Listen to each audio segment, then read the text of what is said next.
बिस्मिल्लाहिर्रहमानिर्रहीम। अस्सलाम वालेकुम। कैसी है मेरी यूट्यूब फैमिली? उम्मीद है सब ठीक ठाक खैरियत से होंगे और मज़े में होंगे, अल्हम्दुलिल्लाह।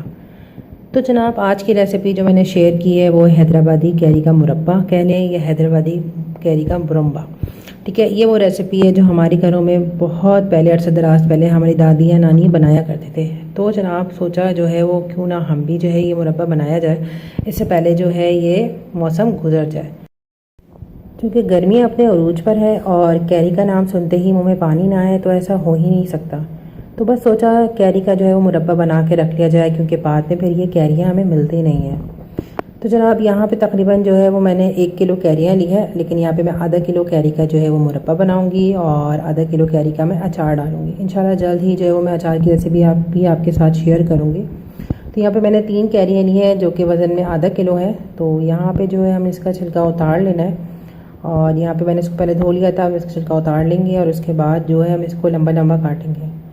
अच्छा जी, जो मेरे चैनल पे फर्स्ट टाइम आए हैं तो प्लीज़ मेरे चैनल को लाइक कीजिएगा, सब्सक्राइब कीजिएगा और कमेंट में बताइएगा कि आपको मेरी वीडियो कैसी लगी। तो जनाब बढ़ते हैं आगे। तो यहाँ पे जो है वो तीसरी कैरी जो है वो मैंने अब छील ली है और इसके बाद हम इसको फिर लंबा लंबा काटेंगे। यहाँ पे ये है कि कैरियाँ मैंने देख के ली थी कि इसके अंदर जो है वो ज़्यादा मोटी जो है वो गुठलियाँ ना आए, लेकिन फिर भी इसके अंदर गुठली थी, क्योंकि अंदर का हाल तो सिर्फ अल्लाह ही जानता है।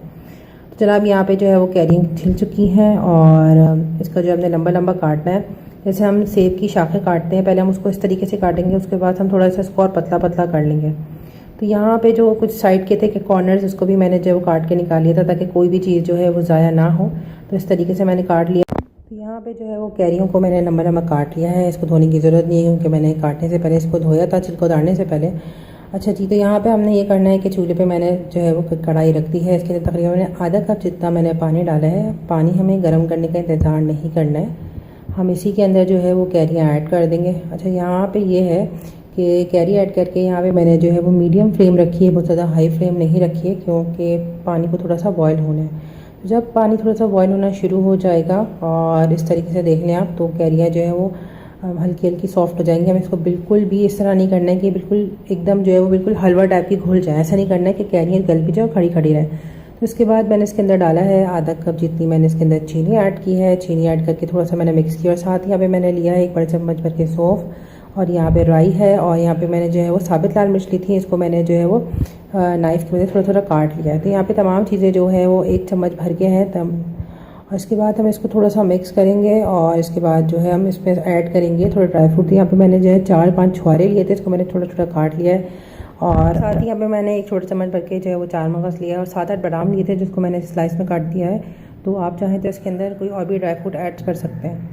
तो यहाँ पे बस तमाम चीज़ें मिक्स करके हमने इसको जो है बिल्कुल हल्की आंच पे जो है वो पकाना है। कैरी में तमाम इंग्रेडिएंट्स ऐड करने के बाद यहाँ पे मैंने बिल्कुल इसको लो फ्लेम पे मैंने जो है वो कुक किया है और तमाम ड्राई फ्रूट्स डालने के बाद तब मैंने जो है इसको बिल्कुल दम वाली आंच पे रख दिया था कि तमाम चीज़ें अच्छी तरीके से मिक्स हो जाएं। और बाद मैंने इसको 3-4 मिनट के लिए बिल्कुल लो फ्लेम पे रख दिया था ताकि अच्छी तरीके से जो है वो तमाम चीज़ें मिक्स हो जाएं और तमाम चीज़ों का जो है वो मज़ा इसके अंदर आ जाए। अच्छा, यहाँ पे ये कि मैंने बिल्कुल लो फ्लेम पे रख दिया है 2-4 मिनट के लिए और ताकि जो एक्स्ट्रा पानी है वो खुश्क हो जाए। ये देखें, ये तैयार है, ये बिल्कुल तैयार है। जब ये बिल्कुल ठंडा हो जाएगा तो तब आप इसको जो है वो स्टोर कर सकते हैं किसी भी जो है वो अपने कांच की बॉटल में आपने जो है वो स्टोर करके आप रख सकते हैं। आप इसको तकरीबन 1 साल तक यूज़ कर सकते हैं। ये तैयार है हमारा बहुत ही मज़ेदार और बहुत ही ज़बरदस्त जो वो कैरी का मुरब्बा कह लेंगे, हैदराबादी कैरी का मुरब्बा कहते हैं हम इसे, या जो हैदराबादी कैरी का मुरब्बा कहते हैं, जो कि बहुत ही मज़ेदार था और ये बच्चों को तो बहुत ही पसंद आएगा। आप चाहें तो आप इसको जो है वो पराठे के साथ खाएं या रोटी के साथ खाएं या ब्रेड के साथ खाएं। चले जी, अपना बहुत सारा ख्याल रखें और मुझे अपनी दुआओं में याद। अल्लाह हाफिज़।